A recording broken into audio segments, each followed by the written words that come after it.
Today going to show you the technique which can relieve the clinical conditions at the hip joint, and the clinical conditions like grade 1 hip osteoarthritis and the avascular necrosis of the hip joint called Pactis disease, and the lumbar penile stenosis, and also the piriformis syndrome which can trigger the low back pain, and the coccydynia conditions also can be relieved with this technique.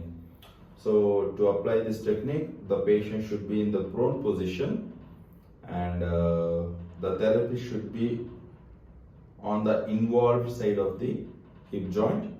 So the placement before we going to apply the technique, the hip joint should be flexion, abduction, and the external rotation. So while doing mobilization with the technique, if we use the trolley, then it will be easy to mobilize the joint so that we can move the joint accordingly.